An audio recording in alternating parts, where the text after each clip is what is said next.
Hey, hey, hey, it's JJ Godway. So happy to be with y'all tonight. And as you can see, I'm surrounded by three amazingly beautiful and talented women. And I'm so excited to present our Juneteenth Legacy Voices of Legacy 2024 Author Showcase. Now, we have many more authors in the book, and we've got an opportunity for you to get into this year's book. It's not too late.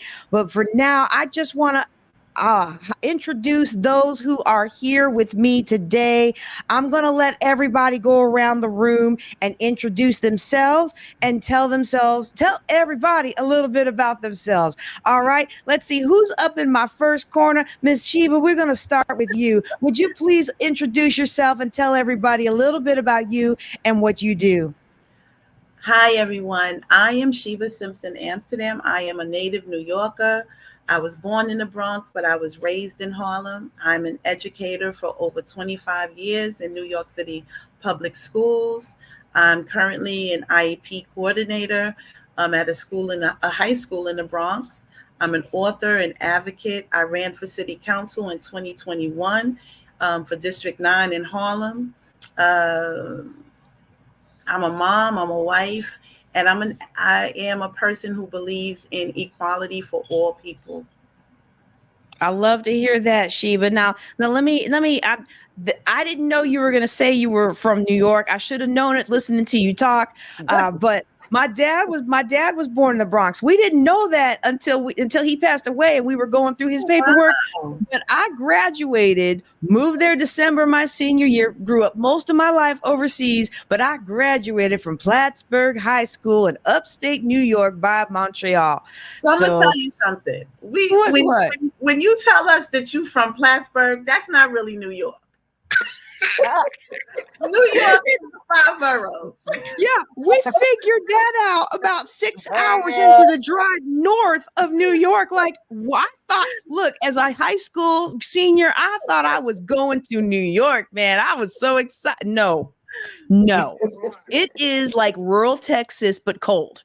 Yes. Anyway, and later on, I'm going to tell you my appreciation for people who do IEP work, counseling, 504, helping families get the services they need. It is such a fight and such a battle. I am super happy for what you do in the world and for the difference that you're making. Woohoo! All right, our next guest today, y'all. She is the grant writing alchemist, Miss Jackie Adkins Dozier. Ma'am, welcome to the Juneteenth Legacy Voices of Legacy. Would you please tell the audience a little bit about yourself and what you do? Well, thank you so much. I'm just too excited to be here, and thank you for the opportunity, JJ. And Sheba, I'm on the other coast. I'm a native-born Californian. My dad was in the military, so we lived in 6 states, and I've been on 4 continents, and 9 siblings, 5 children, 18 grandchildren, 2 great grandchildren. So I had to put that plug in. So I've been in the nonprofit industry for 40 years, 40, last month. 40 years in the nonprofit industry, 35 years as a grant writer, and 18 years as an LLC business owner with 2 nonprofits, one faith based and one community based. And I'm excited about telling my story. All right. And we saved the best for last. We got Mama Soul Wisdom, Loretta Wetzel. Ma'am, would you please introduce yourself? Actually, I forgot to give claps to Miss Jackie. She really is doing the thing. Look, everybody on this stage is doing the thing. So I guess I'm just a little, y'all just forgive me. It's been an opening day, and it's been a long opening day. And somebody did not realize that when we schedule morning tea early in the morning, you got to be there for it. And that means you got to get up and go across town to your new office so you can broadcast. I'm used to rolling out of bed and going into my home office. All right. So y'all give me a little bit of grace, but let's bring to the stage now Mama Soul Wisdom, Loretta Wetzel. JJ, you have our grace, darling. It's all good. The fact that you are hosting this 3-day conference and you are showing up live for all of us is a beautiful thing. So I know New York is in the house, East Coast is in the house, West Coast is in the house. I want you to know Chi-Town is in the house, Midwest, So we are well represented, and not only in the US, but across the globe. My name is Loretta Wetzel, also known as Mama Soul Wisdom, sharing old school wisdom for a new generation.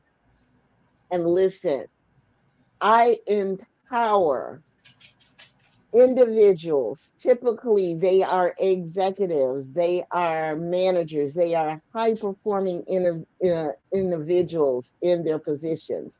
But guess what? They're leading a paycheck to paycheck lifestyle, and they're miserable. So I empower those individuals to build assets, to build legacy by starting a business with their chosen family, biological family, chosen family, best friend from high school. The key is to start a business. That's why Mhm. resonate with JJ so well, because we know at the end of the day, it's what it's all about. I have over 40 years of experience in nonprofits, for profits. And so, as a business strategist and a belief catalyst, my deepest desire is to bring in love and magic back to chosen families. Amen. Oh, and I love the phrase "chosen families." Amen. Yes, Welcome, yes, Mama ma'am. Wetzel, to the show, to the broadcast, to the author showcase today. I'm so happy to have you all with me, and for those of you who don't know me, I know we're getting a lot of people, especially on our new Juneteenth Legacy YouTube channel. We're getting a lot of people who don't know me. I'm JJ Conway, your hostess for tonight, and I'm also the visionary of the Juneteenth Legacy Conference, which is very personal to me because being in the military for 23 years, being the first Black to serve as a physicist in the Air Force and by extension, the rest of the military. But the things that I went through, the things that the people around me went through, and the things that I observed often not being known to be Black unless I told you I was Black. I felt like I've been given this responsibility and this calling to help talk about these issues so that people can elevate their lives. I mean, even this morning I was mentoring someone who's getting ready to retire from the Air Force, and I'm like, here are all the things they're going to throw at you as a person of color to make sure you don't retire with your rank, and if they can mess up with your discharge so that they can try and do that, they will. Here's what's coming. But when I was coming along, nobody was willing to have that conversation because I have built my own business. Like Mama Wetzel said, I've built my own business, so you can't tell me I can't talk about it. Right.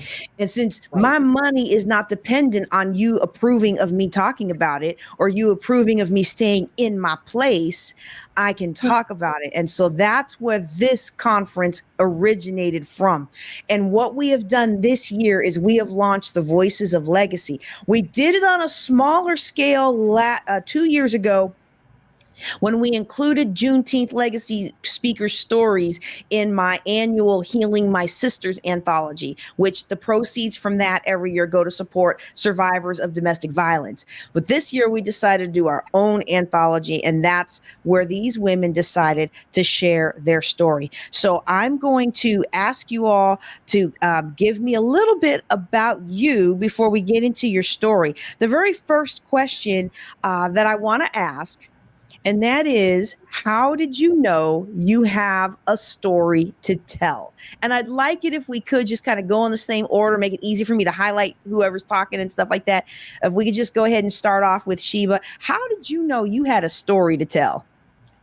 I exist. I exist. I'm a human being. I'm a Black woman in America.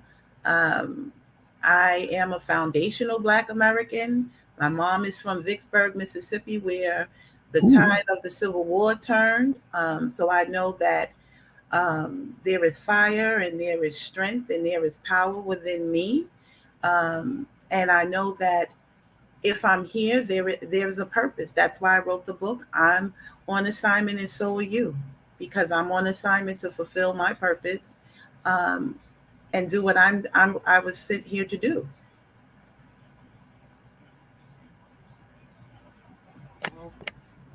You can't hear me because I'm muting myself after that visceral reaction to Vicksburg. Right? Can you Uh, imagine? well, I okay, grew up overseas, get in the military, get an assignment to Barksdale, drive through Vicksburg over 4th of July. Hey, where are the fireworks? And they're like, excuse you? Do you know where you're at, young lady? Introduction to the South was in Vicksburg. And guess what? I think 2 years ago, first time they ever really celebrated 4th of July, because they did not celebrate because that was not the right country. And that has been I can't imagine the strength that your mom must have had. And still has. She moved back in 2015 when she got married. Stepfather passed away, and she's still down there, and I don't understand it, but because she left when she was 16. She was here in New York for 50 years. And like I said, she got married, and I'm like, Mom, but you're really a New Yorker. But she's made a lot of strides down there, and she's made a difference in lives. So I guess, she's on her assignment as well. Hey, you never know. Your mom might be part of the reason that when I pass through Vicksburg, I don't get the evil looks I used to get. It might be. Because if none of y'all ever driven I-20, you got about 3 hours of nothingness between Shreveport. You got a little bit of like Ruston, Louisiana. You've got a little bit of towns, but you got like 3 hours of nothingness, and then you hit Vicksburg, and by then you are ready for a break. But guess what? They don't want you to take a break there. So you never know what your mom might be doing. Like, I wonder to myself, why am I in rural Texas? I do not belong in rural Texas. But you know what? I'm here doing the Lord's work. All right. Thank you. I like that. She said, I know I have a story because I exist. We all do. And that's right. Did anybody else not know that? What? Has anybody else and I'm not being facetious, but I'm just thinking about a lot of very successful people are chasing after this. I'm not good enough. I'm nothing. I want to make myself feel better about myself. And it doesn't matter what accolades you add to your name, you still don't feel good about yourself. Like I ran the Marine Corps Marathon and still hated on myself because I was so slow. Right. I was up on stage as a finalist for Miss Veteran America, and I was like, well, I'm too fat. So I was actually looking pretty good, but I still felt bad that I was twice the size of all the young girls on stage. Right. So I just wonder sometimes, do we even understand? It took a long time for me to, and I hope I'm not interrupting onto anyone else's, but it wasn't overnight. I learned as a young child that I had to rely on myself. My mom was a single mother of 4. Away from home a lot, and so I was the only girl, so I had to figure it out quick. And all of this wasn't how I looked as a child, right? So I was like, I think I need to be smart, because I'm not. I think I need to be smart. So I fought through a lot of putting myself down, and here I am. I know that I have worth. And I hope everyone else finds or knows that they have worth. I love it. And I think that's really at the core of what we do, is empowering people to be able to achieve. And it starts with knowing that you have worth. Yes. All right, Miss Jackie. Let me ask you, how did you know you had a story to tell? It was unbelievably difficult. As a grant writer for the last 35 years, I tell stories on paper all the time for other people. But it wasn't until I went to Georgia in 2020, I think it was.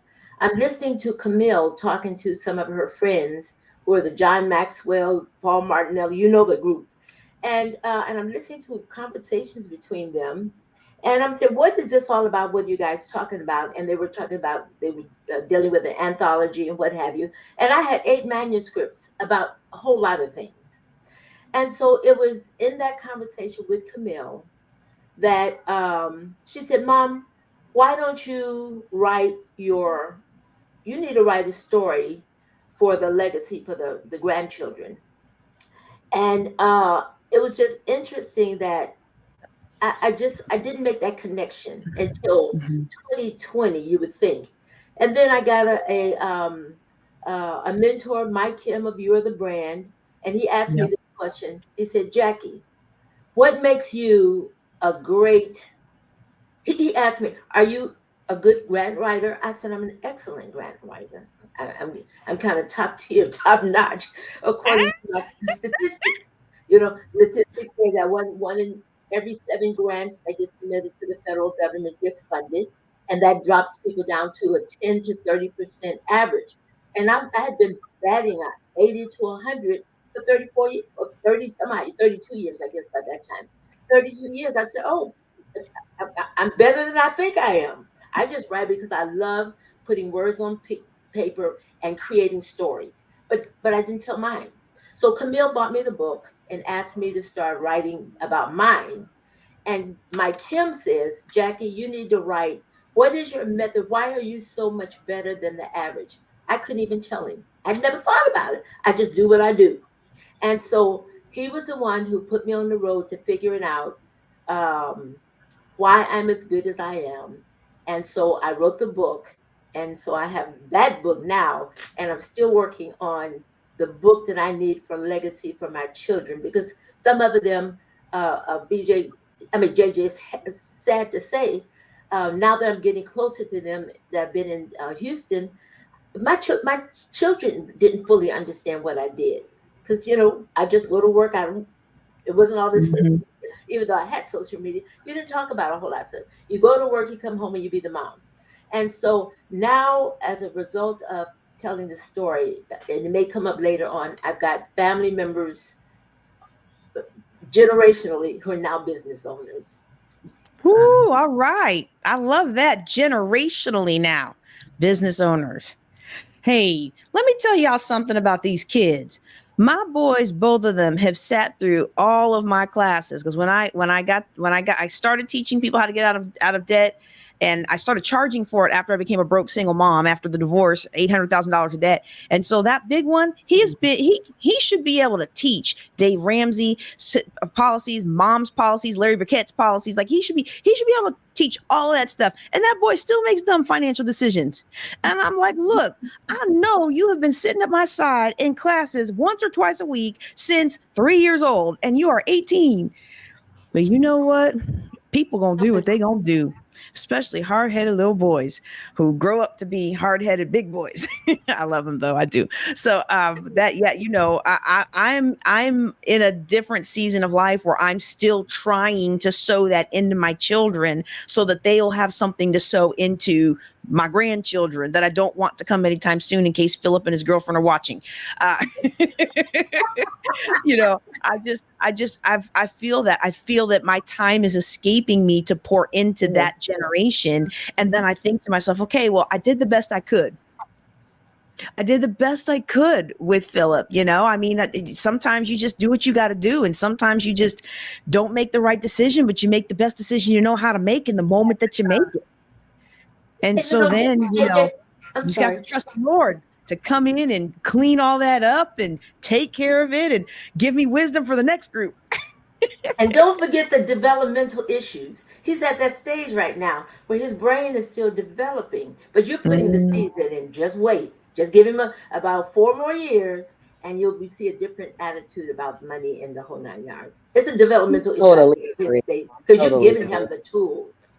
Yeah, well, I'll tell you now. Look. When I went, and he said in a lot of those financial planner classes, that's when I never mind. We're not gonna go down that road. I'm gonna let Mama Wetzel talk about Mama Soul Wisdom talk about how she knew she had a story. Because I get started on these tactics of the rich and the things that they're doing that the poor work hard to try to get done, and they just lie about it. Whew. Anyway, because I want to be the rich one day. So I don't have any odd against the rich, but some things. And a lot of it comes around these learning disabilities and other stuff like that. So let me stop and reset. And Mama Soul Wisdom, tell us, how did you know you had a story to tell? Well, I will answer that question about how I knew deep in my heart. But before I do that, I have to agree with the other panelists. The seeds have been planted. What you must understand is this principle of until you train with what you know, the full manifestation of what that knowledge is supposed to be and do in your life will never show up. So Yes. the seeds have been planted. He just has to train with it and give himself grace because in the beginning, he's going to suck at it and it's okay. But just have him keep training with that principle, keep training with the little things. And then soon he'll be able to train with the big things. So until you train with what you know, the full manifestation of what that knowledge is supposed to be and do in your life will never show up. So just let them train. He's this. Now, how did I know I had a story to tell? It started when I was a little girl. You see, one day when I was in elementary school, it was super, super early in life. My mom sat me down in the kitchen. I'll remember because I was so young and I don't even know if I was in full day school. But my mom told me something that impacted me for the rest of my life. She says, baby, she says, there's something I got to tell you. I said, well, what is it, mom? Because she looked so serious. She said, we love you in this household and we always will. But I must tell you, when you go out into the world, you're going to have two strikes against you. Number one, people aren't going to like you because you're a girl, you're female. And I'm like, I didn't understand, but I'm listening. And then the second thing she told me, and she used the language of her generation. She said, people won't like you because you're Negro. And you got to know this. That conversation very early in my life prepared me for Black excellence. Because she told me, she says, look, when you get out in the world, you got to outperform. You must excel. When everyone else around you is getting B's, you must get A's. When everyone else is getting A's, you must receive A plus. And you must excel. So the idea of Black excellence has carried me through my life. And I knew I had to share that story. Now, why is it that other people, our African American people, our Black people, our people of Caribbean descent, what is stopping them from sharing their story? I love what the young lady said. She said, hey, I have a story because I exist. We all have stories, but we're not sharing them. And part of that has to do with your identity. It all starts there. What makes up your identity is your belief system. So if you don't believe that you're good enough, if you don't believe that you were born on the wrong side of the tracks, if you don't believe that, if you believe something other than you're brilliant, you're beautiful, and you have a God given gift to share with the world, if you believe something other than that, you're not going to share your story. So it's up to us to lead by example and show the way. Like, you have a unique gift to share, and it's not my gift, it's your gift. And it's up for us to shine our light so we can lead by example so others can also share their gift as well. So that's when I knew. I'm a shout it to the rooftops, y'all. I'm shouting it to the rooftops. Anybody want to listen? Come on, because we gonna do this thing. Come on, because we gonna do this thing. Do Well, it. I got to tell you, when I first got started with when I first got started, I lost my broadcast. Hopefully, y'all can still hear me. When I first got started with writing, one of the things that I discovered is I had a whole lot to say, but I didn't really have a story that was going to impact millions. I had a lot of angst, and I had a lot of venting, and I had a lot of snippets, but I didn't have anything that was going to help people move in their life from point A to point B.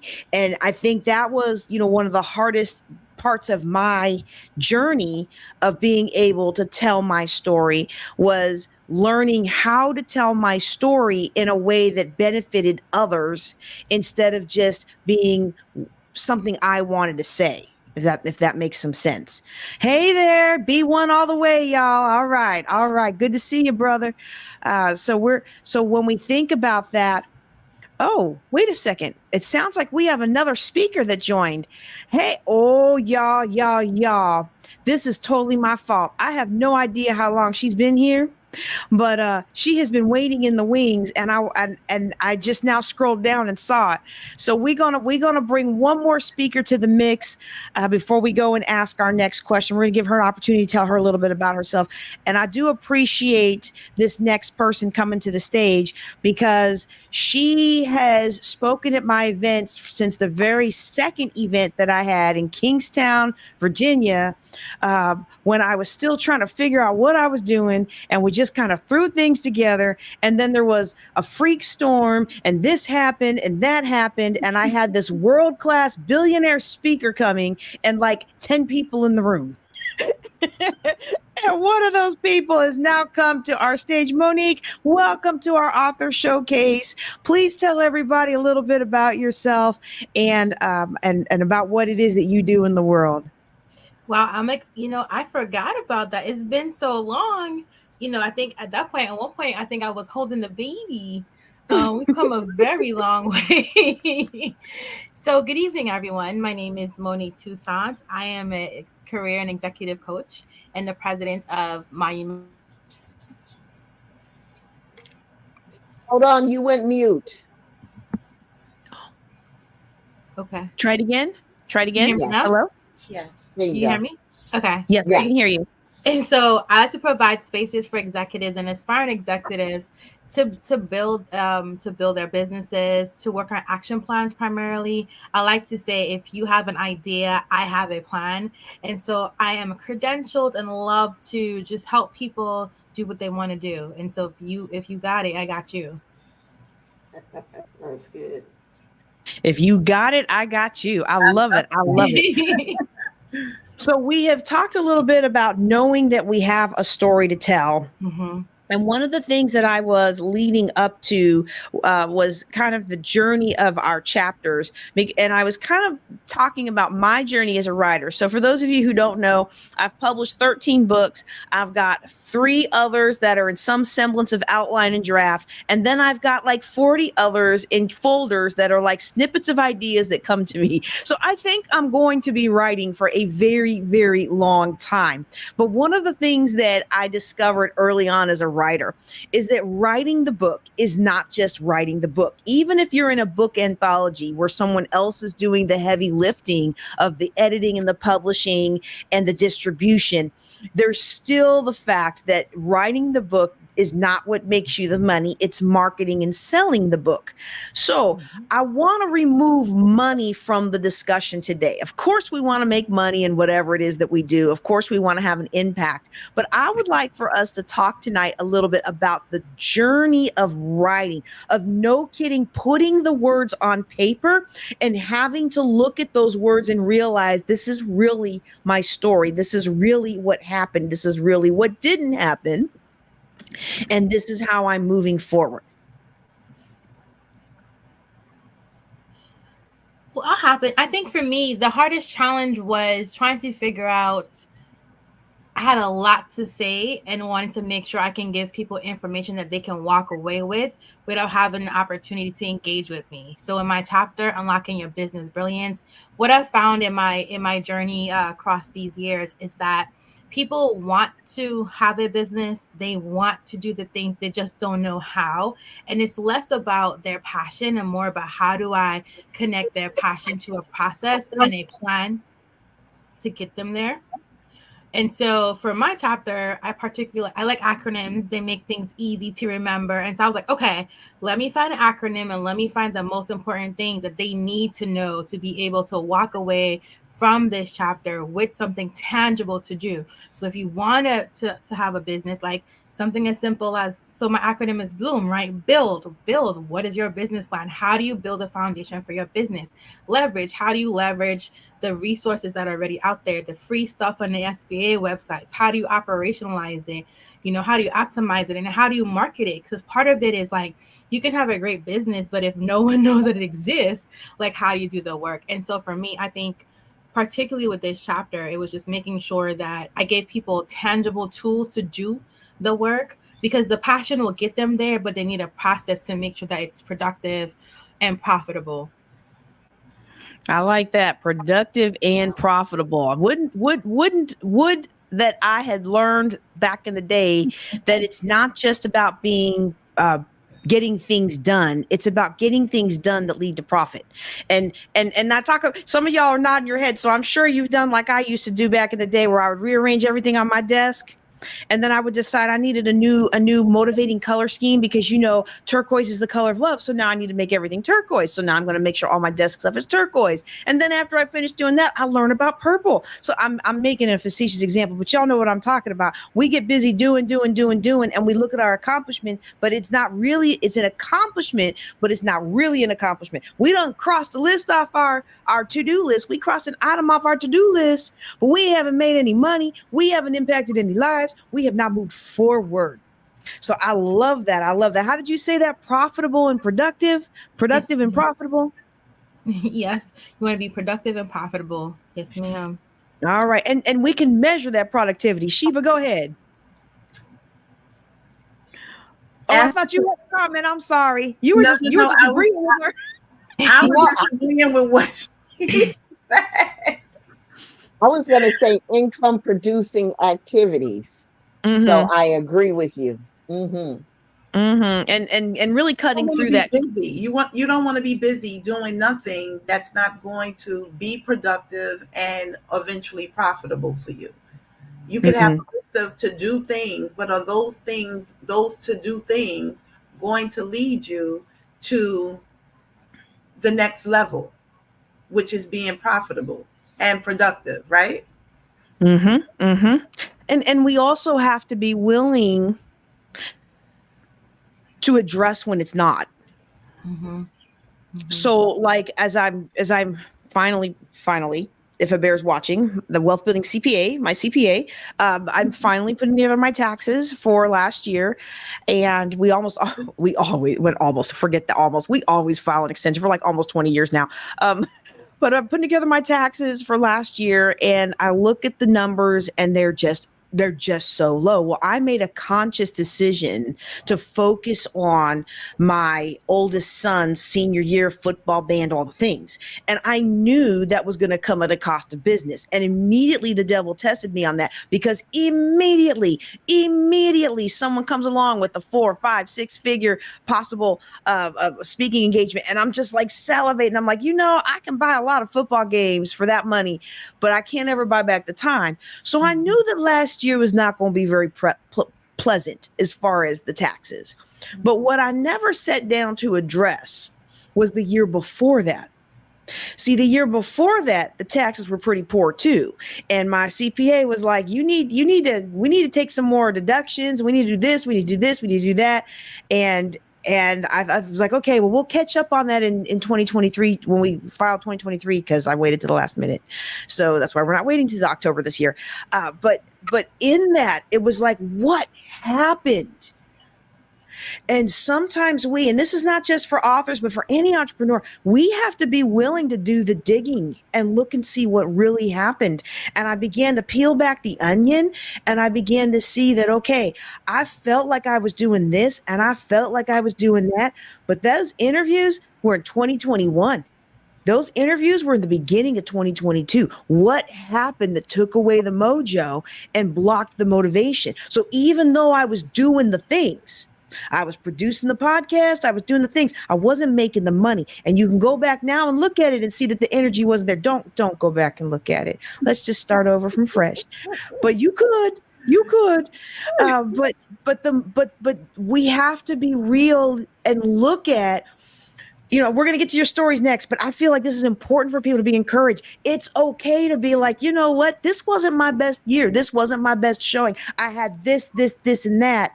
And one of the things that I did was that last year, I allowed myself to feel all the feels and cry all the tears.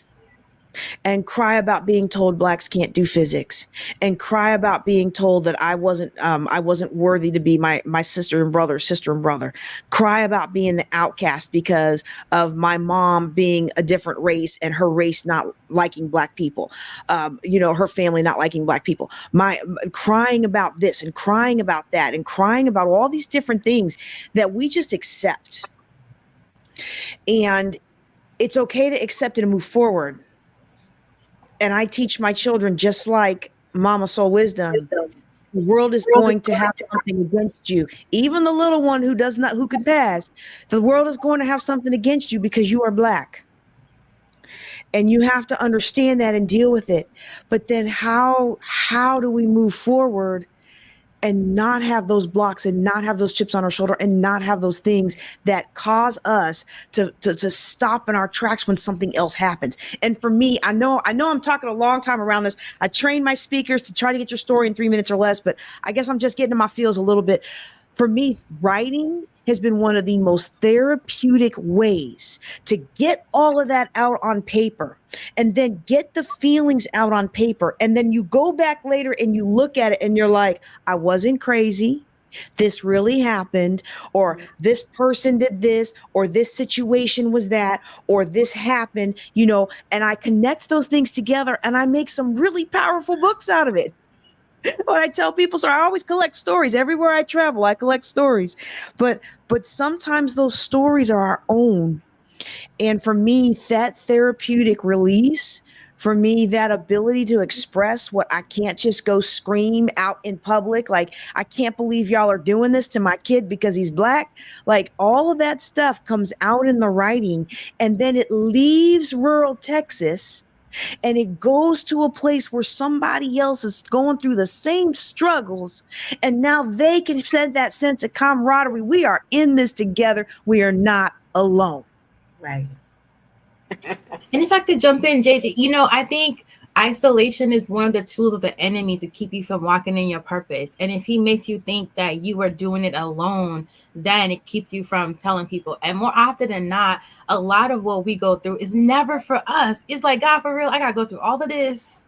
And he's like, no, I need you to go through it because I want to use you and your testimony to bless somebody else. And I think when we write, we get to share that. When we speak, we get to share that. But a lot of the stuff that we experience, while we are the ones that experience it, JJ, I know you have blessed people. Like, your testimony time and time and time again, no matter how I hear it, it's always like something different. It's like, oh my goodness. And so I think, one, thank you for your platform. And two, thank you for continuing to write. And even for us, like, acknowledging that, like, this is never for us, like, never, like, this is part of our purpose and part of what we're called to do and part of how we share how to get past it and to get through it. So I always remember that sometimes in the midst of it, like, this is never about me and my testimony is here for someone else. And writing is one of our ways, one, to heal ourselves and to heal others. May I add something to that? I hear often that I'm not going through this test for myself, I'm doing it for somebody else. Mm-hmm. But I want us to really realize that, and I'm going to give you an example. I'm a mother of 5 children, had them in 10 years, and as I said before, 18 grandchildren. I don't want anybody who has never had a child tell me how to raise mine. They don't have that experience. They don't have there's a lot that comes in with raising children. And for someone on the outside to come and try to tell you what to do, I just kind of look at it and say, you go get you a few of these, and then you come back and talk to me.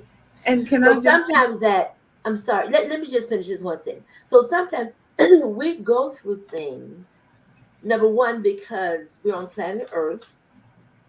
There is an we all know about the positive and negative. There is an equal and negative spirit that deals with us. So we have to, part of our testimony and our stories is about how we made it over.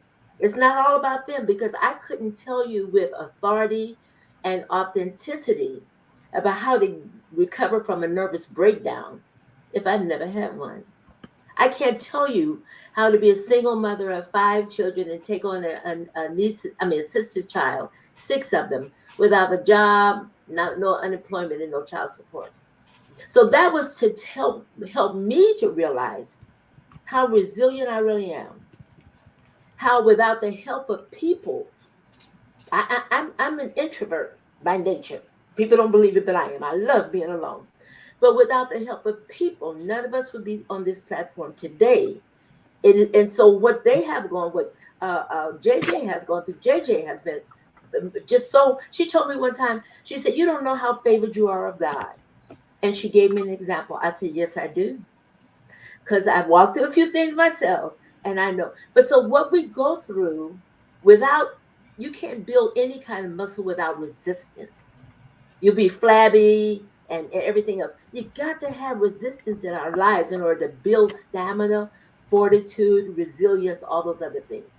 So what I learned in my life, I'm the third of 10 children. First girl had seven, only 2 other sisters and seven brothers. And so what I learned was that my brother, my dad was military. He told my oldest brother, teach this girl how to fight because she's going to need it somewhere else in life. So I had my early beginnings. He taught me something, but I realized I have had some major battles in my life. But can't anybody tell me nothing about not going through no problems and that you cannot make it out and that you cannot do these things. But I did all of them, and the Lord showed me I needed to go through them so I could see the importance of why He put people in the earth and why we are to be each other's brothers and sisters keepers and what have you, because somebody needs what you have gone through so that they can, with authenticity and honesty, that this you can make it. Because look, I did it. My nervous breakdown, well, the nervous breakdown I had took me 7 years to recover.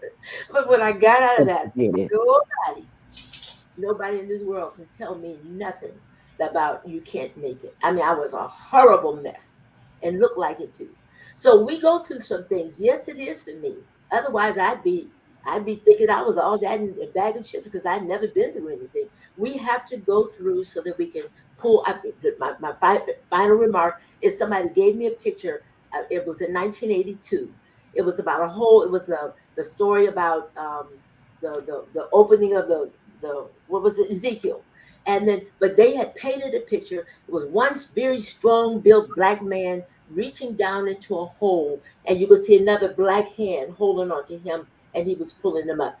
And that thing has resonated in my spirit. I've never gone through anything and gotten out of anything without the help of somebody else. Yeah. So we go through some stuff so we can continue, but it also builds faith and strength and all those other things I've ever said. So I stopped saying that I ain't going through it for me. I'm going, no, I need what I'm going through so I can help somebody else. And thank you for letting me share that. Before we get into to the chapters with the time that we have left, did somebody else want to comment on that? Because I feel like we all resonate with that what Ms. Jackie just said and with what Monique just said. And so does anyone else want to make a comment on harnessing the power of the things that we go through? Everything you gotta go. Go ahead, Sheba. No, go ahead.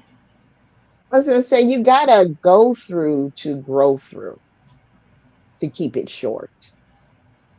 You gotta go through to grow through. If you don't go through some stuff, you won't be able to grow. Mm-hmm. That's the first thing. The second thing is I may not experience everything that you have experienced. But what I can do is I can acknowledge and I can validate who you are as a human being and as an Mm-hmm. individual, Mm-hmm. and to help guide you from that place of authenticity. And thank you for allowing me to share. Well, I find. Oh, go ahead, Sheba. No, I just feel it's easy to sit high and look low and judge people when you haven't gone through what they've gone through. Uh, Mm-hmm. all of us have experiences that are valid, um, that should be honored and respected. And also, we also have to be able to say, while we were going through it, maybe we did make some mistakes, that we could listen to someone who's been in that similar situation. Uh, Mm-hmm. I do agree with, I'm not going to listen to someone who's never had children. I'm not going to listen to someone who, had help to raise their children when I had very little help, right? You find your sweet spots, and you pray that you're making the right decisions at the time you're making them, and you pray that the gifts show up in your children sooner or later. You stay on your knees and you pray, and you hope that the road, if they're going down the wrong road, that somewhere somebody they meet on that road will enlighten them, and they give them a shortcut cut to turn, or a U-turn to come back around. But the story is your story, and it has validation regardless of who's looking on it from the outside. I love that. Your story is your story. And with our story, that's one of the things that I'm very, very thankful to have been gifted, is the ability to create a platform to help other people share their stories. And I feel like there's so many, when I was writing books, there weren't platforms for me to publish. And I mean, I could publish, but there weren't platforms for me to get my message out. There weren't friendly platforms. So many of what I started off doing, and I'm sure with y'all, we have so much history in this block right here, so much experience. Mm-hmm. When Mm-hmm. we got started, people were blocking us, not helping us. And so I'm Mm-hmm. very honored to be able to And they create still the doing platform. that. Yes, they are. But now, at least we have each other, Yes. then we can work together to overcome it. And that's what this conference, Juneteenth Legacy, is really about, is like, look, let's stop pretending that everything is fixed and everything is okay and Uncle Sugar's going to take good care of us. Let us do what we need to do to ensure that our family is secure for generations. And that means learning a new way to tell our stories. That means learning a new way to manage money. That means learning a new way to invest, or learning a way in the first place to invest, learning how to overcome trauma, learning how to understand what's going on in the medical system when we show up as a woman of color. Like, I mean, there are so many disparities out there. And as long as we can get together and talk about them and learn from each other, then we can overcome it. And that's why I was so excited to be able to extend the Anthology platform that I've used in other areas to the Juneteenth Legacy franchise. And I would love for you all to give the audience just a taste. Now, don't give away the farm, because we want them to buy the book, and then we want them to go to your websites and buy your stuff. I want them to go to your websites and buy your stuff, so you keep coming to my books and my conferences. So if y'all would just go ahead and tell a little bit about your chapter, tell a little bit about your story, what will they find in Juneteenth Legacy? Voices of Legacy. So She could step Let's off go for a ahead. minute. Let's go ahead and go. Oh, she's back. I was gonna go ahead, Sheba. Go ahead. so the title of my chapter was No More Waiting, Reparations Now. And that's because I feel like I should have been a lawyer or was a lawyer in another life, because I'm a history teacher. So the history of the United States is always at the forefront of my thinking. And again, I'm a Black woman in America. Policies and politics are always all over me, right? But when I was thinking about Black people in America, foundational Black people in America, I said, why are we still waiting for reparations that are long, long overdue? And I thought about Supreme Court Justice Roger B. Taney, who made the Dred Scott decision stating that whether you were free or enslaved, Black people were not Americans. And that's so far from the truth. And I think that all policies in America is still based on that decision. It may be a quiet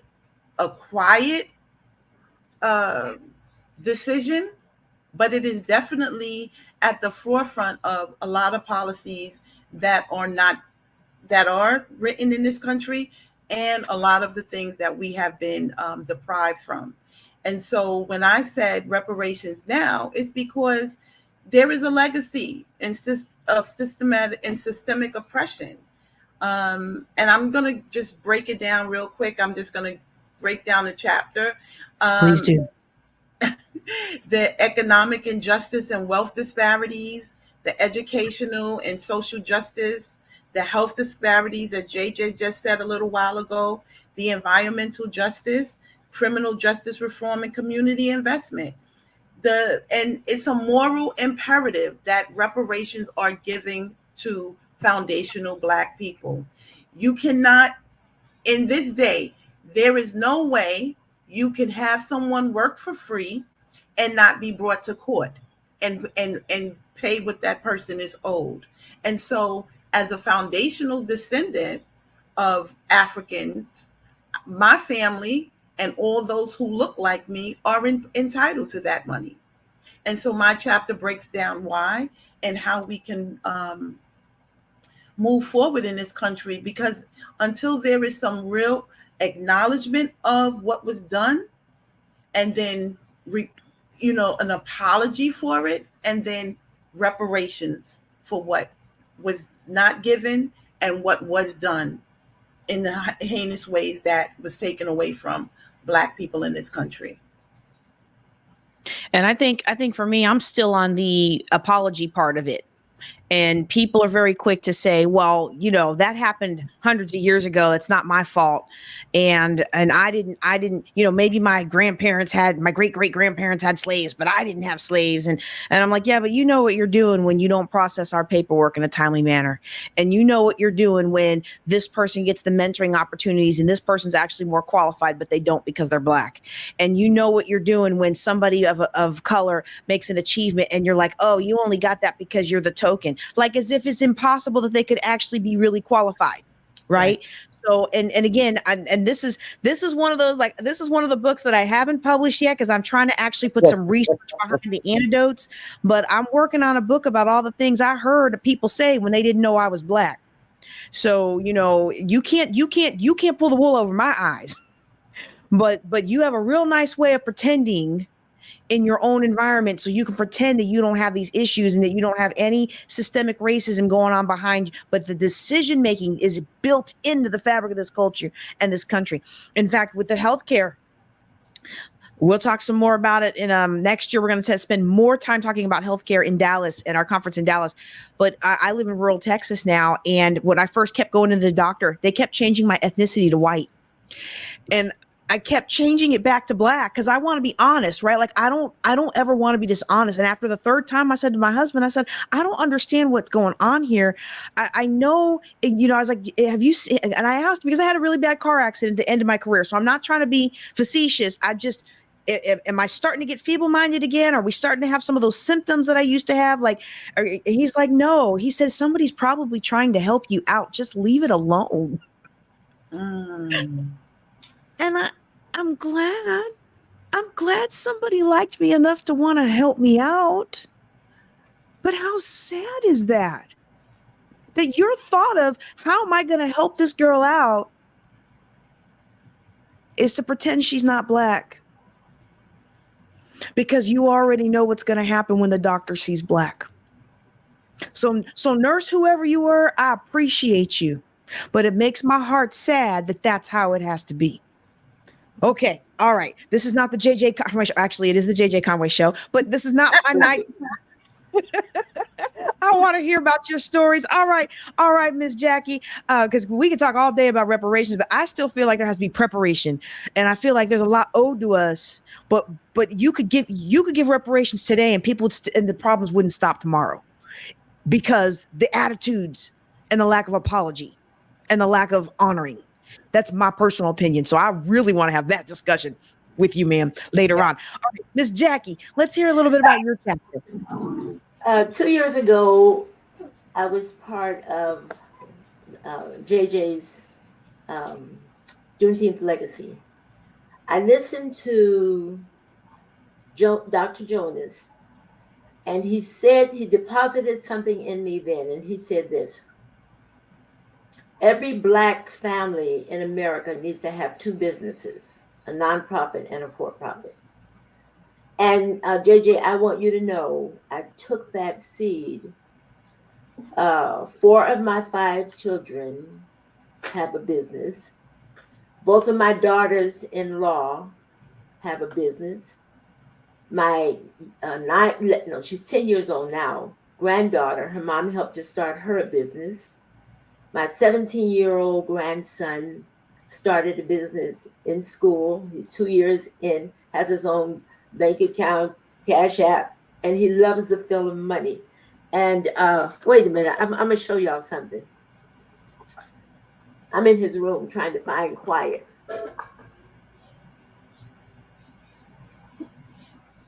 This is what he's been doing. And waiting to get to the bank to put this money in the bank account. He started his business, and he is doing Go on very ahead, well. young blood. And got another job, and he's doing extra shifts. I'm sorry, y'all. Extra shifts on that job as a lifeguard this summer at a park. So my family is just, in those 2 years, everybody's just breaking out. They're just marvelous things are happening. But this is something that I was getting prepared for. When I leave here, I'm going to another live video about books. And so they asked the question, this is what it says: what changes have you seen regarding Black authors in the literature industry? And I'm going to get to my point as well. I had to do a bit of research on that, but I want to share just a few facts that'll lead into what I really want to say. It said in 2020, despite an uptick in Black representation in 2020, when there were more Black characters than white characters in children's bestsellers for the first time ever, that number quickly diminished as the Black Lives Matter bounce faded. By March 28th of 2022, we saw a surge with George Floyd. Well, the surge came after George Floyd's killing, and it saw race become bestsellers, with 2020 being the first year ever, I repeated that, with more Black characters than ever. Now, this is the piece I want to give to us for the future. They said 3.5, there are 3.5 children's books by a white author for every children's bestseller for a Black author. Only 7.64% of children's books are written by Black or African authors. Research, and I'm almost done, research do not have a large enough sample for the statistics, but let me just recap. Between 20 and 21, the percentage of Black characters in children's bestsellers decreased by 23%. 31% decrease in the percentage of children's bestsellers written by Black authors from 2020 to 2021. And Black authors write about Black characters 91.3% of the time, while white authors write about white characters 53.4% of the time, and 39.5% about non-human characters, according to the wordling.com. And when I read that, it supported a shift that I made. I wrote this book, the Sexy Model Guidebook for confidently writing competitive grant applications. I took my 35-year experience, put it into a book so that people who are nonprofit leaders and even for-profit, now the industry has opened that for-profits can also write grants, get free money, because they're trying to revive the American economy. as well as the nonprofits. And so I'm sometimes so inundated with work till I tried pulling together a group of grant writers that I could train on the sexy model, which is a very efficient model even today, and found out that learning new things from an old paradigm, sometimes you keep hitting blocks. I'm hitting some of those blocks, but this is what I decided to do. I'm like everybody. I have 8 other manuscripts. They're all about people, and we write so that people will have. Let me put these major things that say that we write about. We record information, we immortalize thoughts and ideas, we communicate with others, and we entertain others. That's what we do with books. But I thought about the thing that's been just all in my spirit, and this is it. And I hope somebody is listening. I wrote this book because I want to help nonprofits get more money from the feds. I've written everything, including international grants, and had them funded. Been number one in the whole nation. Number the U.S. Department of Health and Human Services, Children, Youth, and Families. Number one, San Diego Gas and Electric Company. Number one, Cattle Parish School District. I've written all kinds of grants and came out on the top. And it's because in my scores normally are in the 90 something percent. So, but this is what I decided to do. Since we seem to write a lot about characters and things like that, very little is known why HBCUs do not get the rating that other colleges and universities get. And my curiosity made me start digging. Somebody said that to me. I said, and why not? And found out it's because research grants is what gives them an additional rating, more money, and the whole 9 yards. And so, yeah, Cattle Parish, I wrote the number one grant for their, it was a 21st century community learning center, high 6 figures. So, but unless a college or university is into researching, they're always going to get a minimal amount of money from the federal government. It seems like it was a hidden fact. I researched that, made some phone calls, talked to some other PhDs in other schools, I'm in Texas, TSU and Wiley College in Marshall, about nobody's doing research. And why aren't they doing research? Because research grants is what helps you to increase your rating as a school and make more people want to come. In the 2024, I think the article was May 24th or 23, 2024, President Biden and Vice President Kamala Harris upped the ante, the billions of dollars, and they have designated HBCUs to get a whole lot of money. Billions of dollars are going to this, billions are going to that, billions are going to that, but only, I forgot how many millions is going to research. So this is what I want people to help me with.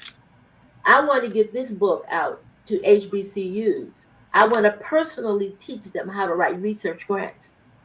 So that, and I'm shifting my genre. I will always be working with people in the nonprofit and for-profit industry, and colleges and universities are nonprofits. I want to help them, teach them how to get that research money so that we can up the ante. Our schools can be on par with some of the other schools because Black people got brilliant minds. We were born, when God breathed into us the breath of life, in that breath, I researched years ago, what was in that breath that made us come alive? Creativity, intellect, all of these things were breathed into us. And research said that children under 5, when they were tested, they came out with like 95% creativity. That same exact group was tracked until they became adults. And by the time they were adults and out of college, they were at 5% of creativity, from 95 to 5%. So I would like, so my next chapter in the books, I want to share that with everybody else. Yes, we do write about people, but let's start writing about something like BJ. I don't know why I call it BJ. JJ has helped me so much with this financial piece. And so JJ, my grandson, he may be in the other room now. He now wants to go into real estate. So I told him, give me a few minutes. I got just a person I know who can mentor you. That's the same one with all this money in a bucket over here. He is so excited about that. But that was a life-saving piece for me and my family. Get that nonprofit and a for-profit, get involved in real estate. I already know, and the connection of people. We can't do anything without people. My issue sometimes is time. I'm overwhelmed. I don't hardly go maybe 2 days without somebody calling me about business. And then, so I'm just overwhelmed sometimes with a lot of it. But anyway, I just wanted to share that with everybody else. When we write our next anthologies, look at something. If you really want the books to sell, they said most of them will sell if you use other people. So we got brown skinned people, Asians, Arabs, all those other kind of people. They will sell just as well, and it could boost our numbers up in the sales of books that were written by Black authors about people. They love talking about people and issues and things. But we there's a strategy for even boosting those. And my last line too is in my piece is about scaling. I make enough money to take care of myself. I got my children up, but I want to scale to the point where, like you, I'm going to have a problem with my CPA trying to figure out all of my income. That's my next goal. So thank y'all for being so indulgent and allowing me to share that. Well, we're very happy to have your chapter in the anthology, and I've got my sexy guidebook, and we are getting the church to be a nonprofit, and then I finally got permission from my husband to proceed with the foundation that's going to be named both after his mother and my daughter that I lost at 5 months, and so we've got the website bought. And pretty soon I'm going to be leveraging your help, Miss Jackie, because I really feel like it's going to make a big difference in the lives of brokenhearted and traumatized women to help them rebuild their lives. So I have so much I want to say on the things, but we do want to be respectful of time, and we're already over. So I'm going to hold my comments on what you've said today. I know some of you may need to drop off, but we want to give everybody their time to shine. Mama Soul Wisdom, will you please tell us a little bit about your chapter and what you have in store for us with this anthology? Yes, thank you so much, JJ. It's been an honor and privilege to be with you and your panelists. And my chapter is the dirty little secret that is stealing your identity. Now I'm gonna follow JJ's instructions.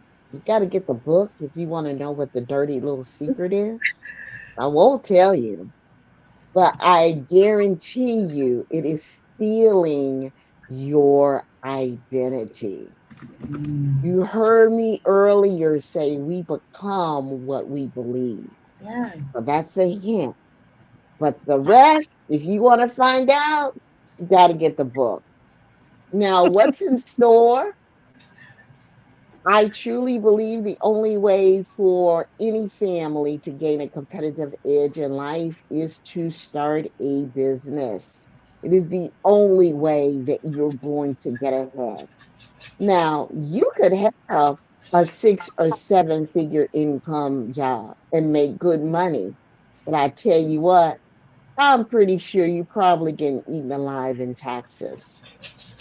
Not only do you want to have your family involved in business, there's so many other benefits besides the multiple streams of income. Decision making skills, public speaking skills, leadership skills, conflict resolution skills. All of that is involved in starting and running your own business. Communication skills, it is team building skills. It's all in there. So I encourage each and every one of you to consider the gift that the pandemic gave us. Yes, it was tragic that millions of people lost their lives. But if you look at the silver lining, it made it socially acceptable to work from home. That's what the pandemic. So you have no excuse. No longer is there a concern with the overhead expenses. Strong internet, a laptop, and a phone. And you can begin to work your business. And the best time to start it is when you're still working. Just develop the multiple streams of income and involve your family. If you want to know more, hey, text the word family to 312-471-1619.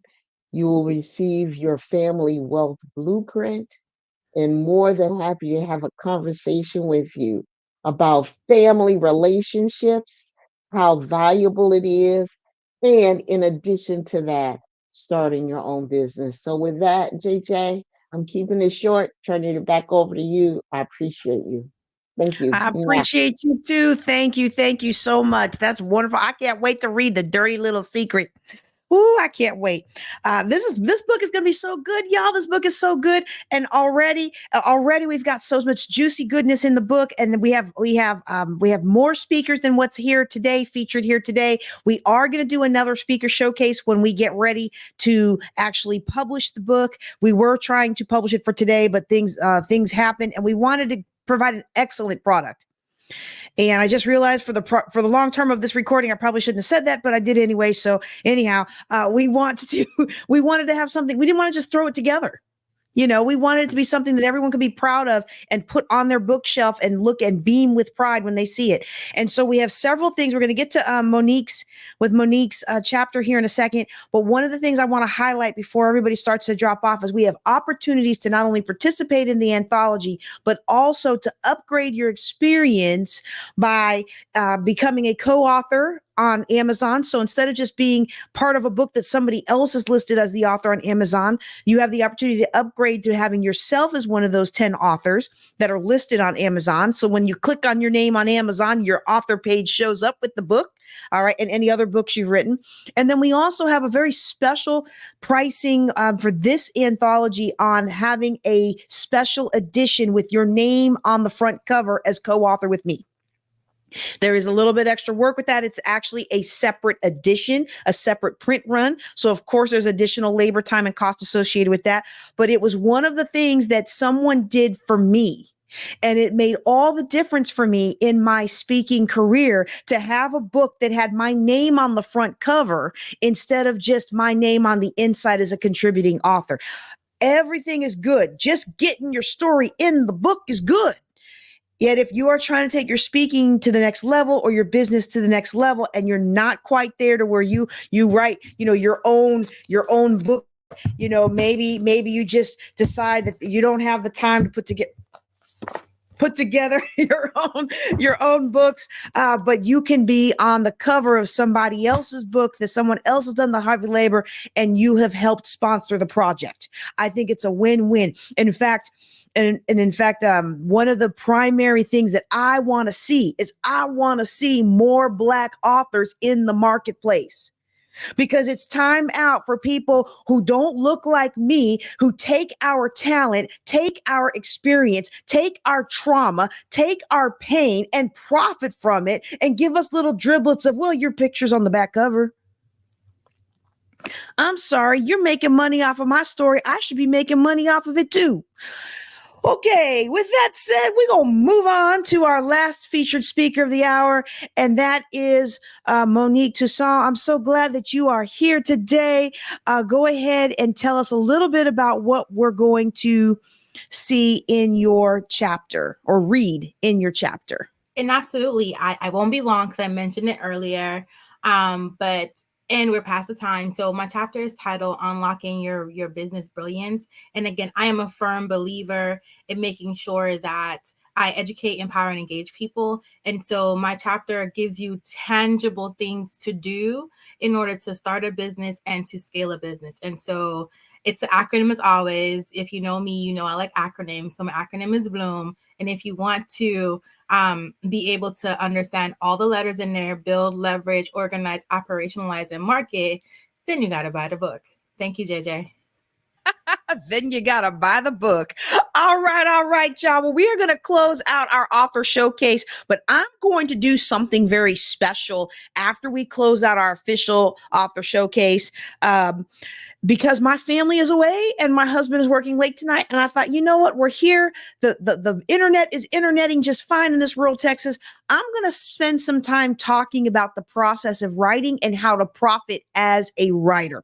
So if that's something you're interested in, I audience, go ahead and stay on, but we're going to go ahead and close out the author showcase portion so we can release our authors onto their other obligations that they have in the evening. But before they go, I want to thank y'all for being a part of this. Your stories make this project so rich and so full, and your stories are helping me achieve my goal of helping 1 million Black women to succeed with money. I'm so excited for the generational empowerment that we are making happen. Even just this broadcast, going out to YouTube, going out to Facebook, going out to wherever, LinkedIn, it's going out to my LinkedIn.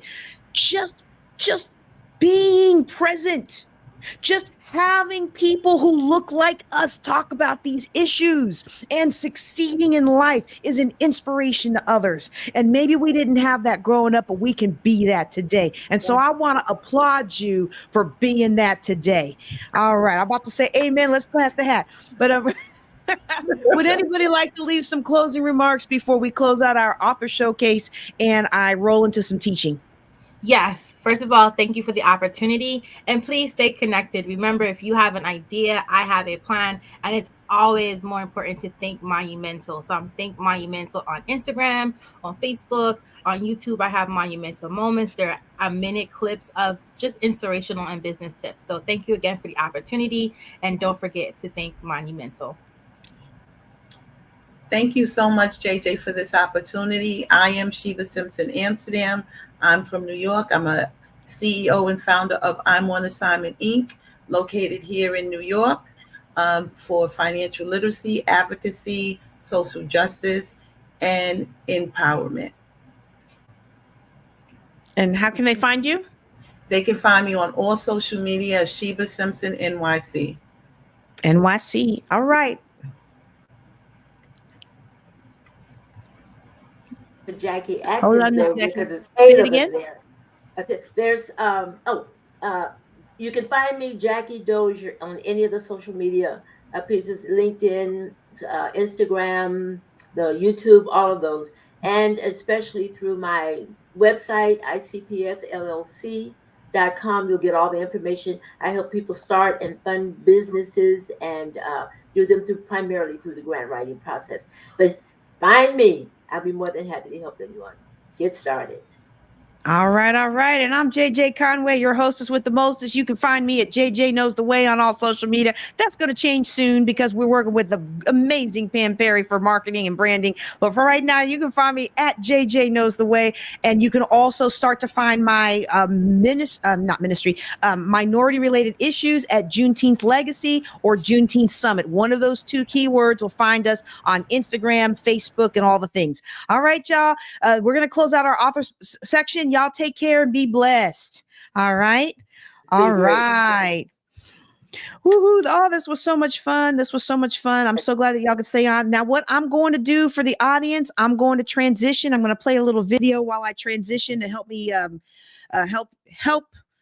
Wait, what do I want to say? Help me help you stay on so that I can actually no, I'm just going to go into the training. So what I want to talk about right now is I want to talk about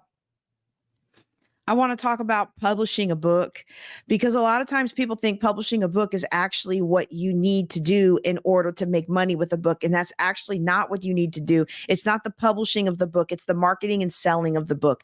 And whether it is money or whether it is making an impact in the world, okay, it's important to do more than just write the book. And if you plan the book writing well, then you will actually be able to sell it more easily. And I am not an expert on this. I am working with other experts. We've already got our publishing name coming through. And I should have caught this comment while everybody else was still on. Thank you so much for being there today. We appreciate you. And there was another comment that came through. I love this comment too. Unfortunately, we released the authors already, but this is so important that there's so much economic power in this room, and it's so important for us to do what we need to do to make sure that some of that economic power goes to our future generations and not just going to somebody else's future generations. So thank you for being on with us today.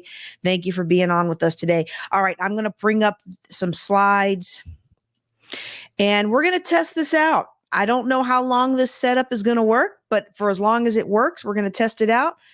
And I'm going to talk a little bit about building. Now, this is from our 7-figure business building.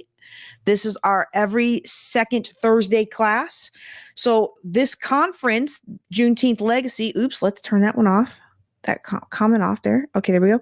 So this conference, our Juneteenth Legacy Conference, tomorrow night, I will be teaching my regularly scheduled Thursday night class. Every third Thursday is real estate. I will be teaching a very special session on how you can buy property without going into debt.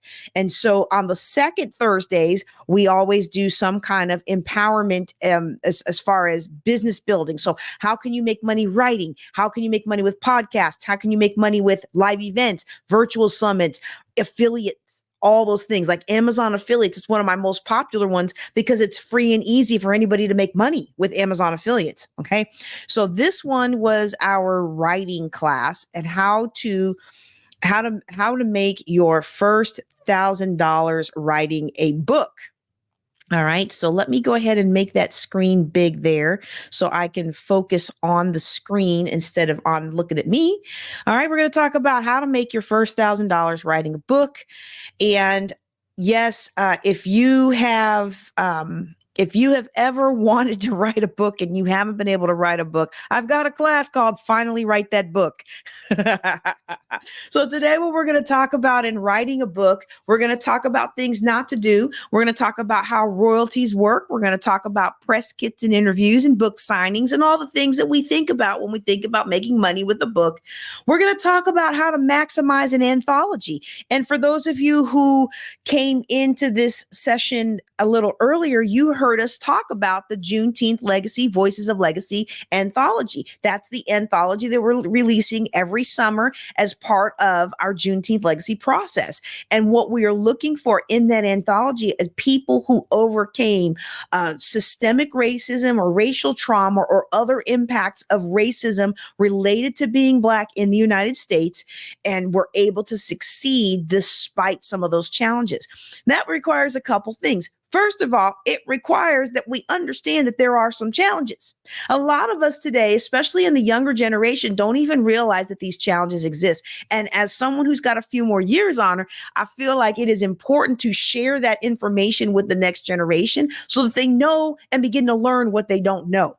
Now, there's a fine balance there between sharing that information and preparing the next generation versus making the next generation bitter. And so finding that balance is something that I personally stay in prayer about, because I don't ever want people to be bitter or upset about the fact of what is.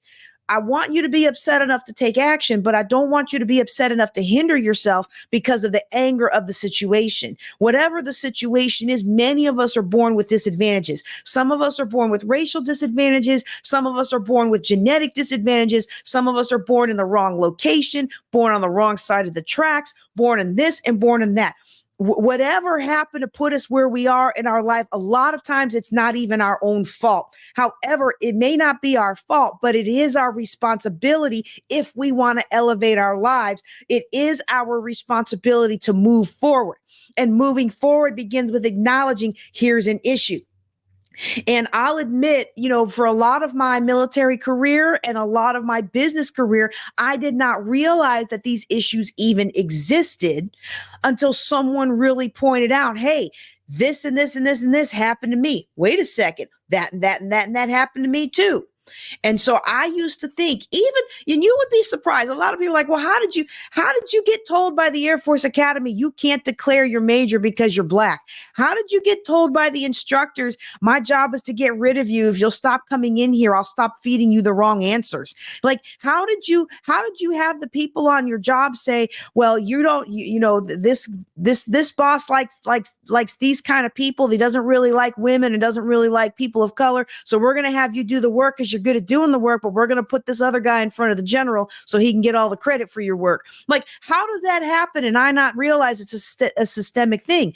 Well, we are so fed in this country, this line about how systemic racism is over, that we don't always acknowledge that it really does exist. And we're trained to think that this and that are one-off situations. And because we're trained to think that this and that are one-off situations, we find ourselves not attacking the very real source of the problem. Oh, that person's just a jerk. Oh, that person's just mean. Oh, that person's just bitter. The whole system is mean. The whole system is bitter. The whole system is against you. And so you have to figure out how to work it. But if you never know that the whole system is against you, you're not ever going to take action to rise up above it. And so some people find success despite the system, but more of us find success working around and within the system and within the legalities of the system. And that's what this Voices of Legacy anthology is all about. Okay, so we are definitely going to talk about anthologies when we talk about making your first $1,000 writing a book. Okay. All right, some things that I'm not going to cover in tonight's training, and I want to make sure I'm very clear on this because I'm not going to teach you how to write the book. Okay, I have the Finally Write That Book class, and I incorporate some of the things that I've learned from the publishing class that I mentioned here. But there's a whole structure and format and process that goes into writing a book. If you construct your book according to a set process, you are more likely to make the book a bestseller or make the book get into the hands of the people that you need to get it in the hands of to actually have the impact that you want to have. Okay. So I'm not going to talk about how to craft the book that way. I'm not going to talk about how to go to the book. Well, actually, I'm going to cover a little bit how to go to the book conferences and get your forwards and things like that, and make your connections. But I'm not going to talk about a lot of that today because those are the mechanics of publishing a book. So we cover all that in a different class. We don't cover all that in a free thing. We touch on, you know what they say. The what is free, the how has a fee. All right. So we're going to cover the overarching what it is you need to do to make your first $1,000 selling a book. Okay.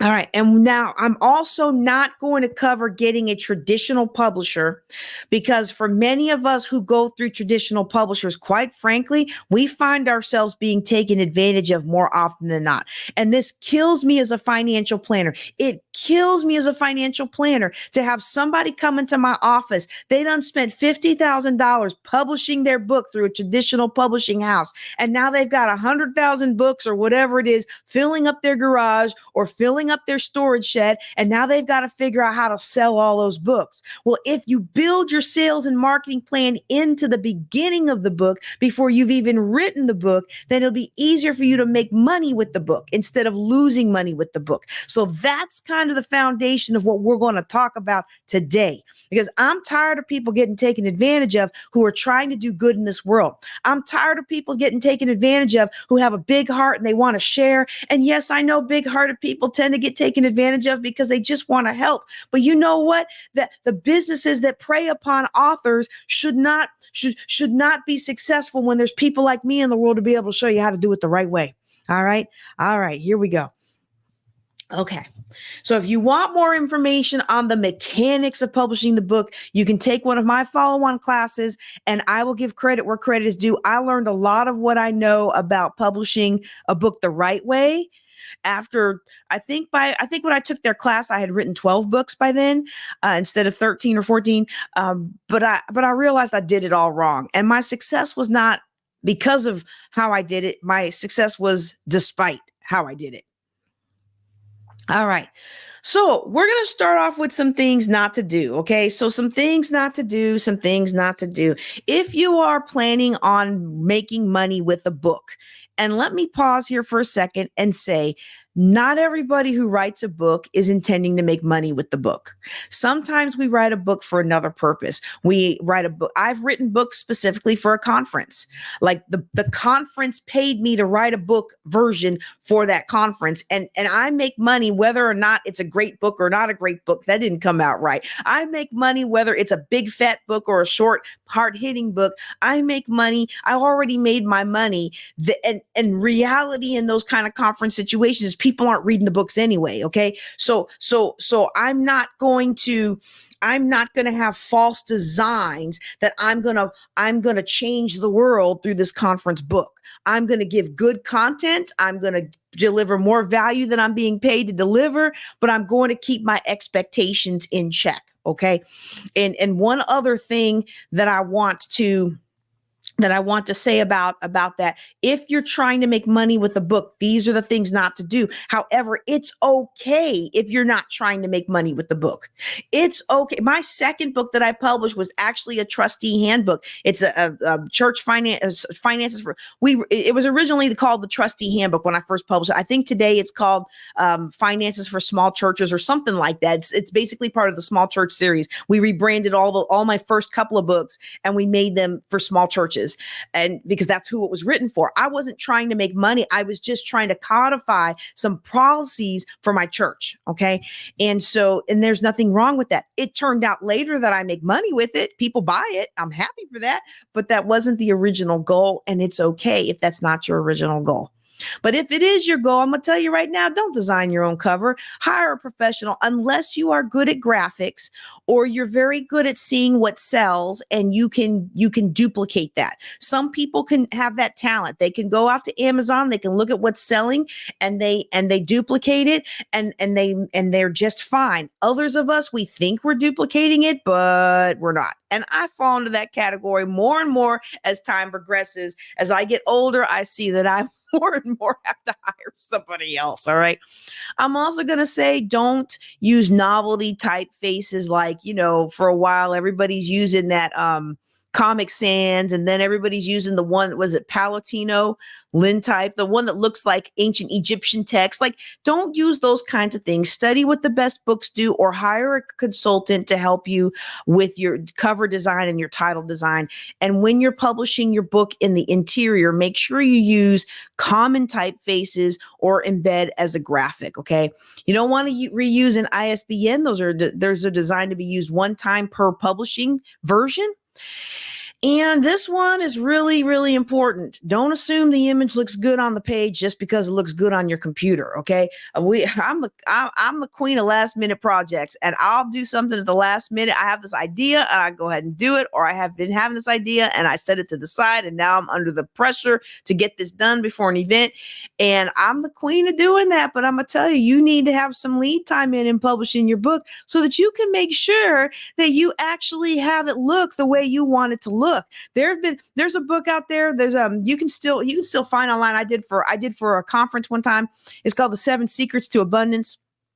And I did it for a conference and I did it at the last minute, and it was a free thing that I was doing for somebody. And as a professional speaker now, I know now that you're supposed to apply your free stuff with the same level of diligence and execution that you would your paid stuff. But I didn't know that back then. And I just threw it together, and it went out on Amazon and actually became a bestseller because of that conference. But then people were like, wow, you've got a lot of typos and you've got these pictures and they don't look good. And this didn't come out right. Well, I hadn't even looked at it. I just pushed it in there and pushed it out. Well, you want to make sure you build in the lead time so you can do that. And this goes into not doing your own editing. The last thing I'll say on this, what not to do, please, please, please, please, please, sir, please, ma'am, do not let a vanity publisher talk you into buying 10,000 copies of your book, filling your head with all these visions that you're going to sell them out next week, that you're going to drop your website and it's just going to sell so many books, or you're going to publish it on social media and it's going to sell out so fast. Does not usually happen. All right. So do not do this. And if somebody's smooth talking you, unless the money you're spending on the book, wait, let me say it where you can see me. Unless the money you're spending on that book package is discretionary income that you don't need right away, which, by the way, as a financial planner, is the only way I want you to invest. You invest with money you don't need for your day-to-day. You invest with money you don't need for emergencies. You invest with money you haven't committed elsewhere. Unless that money for them 10,000 books falls in that category, do not fall prey to this trap. You will end up just like hundreds of other people that have come to my book classes with a garage or a storage shed full of books they cannot sell. All right. All right. You know, it's funny. We think that publishing book is a hard time, but it's all it takes to publish a book is money. It's all it takes to publish a book is money. Anyone with a computer can publish a book. That's easy. But you know what? It's also much easier to do it wrong. So we want to make sure we understand how the books work. Hold on. We want to make sure we understand how the book selling process works. And so the first thing in that I want to talk about is I want to talk about royalties. Okay. Basically, what royalties means is every time a publisher sells a book on your behalf, you get a cut of it. That cut that you get of the book is what's considered the royalty. Honestly, it's often nothing. It's very minuscule, and the amounts vary by publisher and the type. So if you are self-published, you're going to retain more of the profit. If you are going through a big publishing house, you might retain less of the profit. Even if you're self-published, you go through Amazon, and you publish a 99-cent book on Amazon.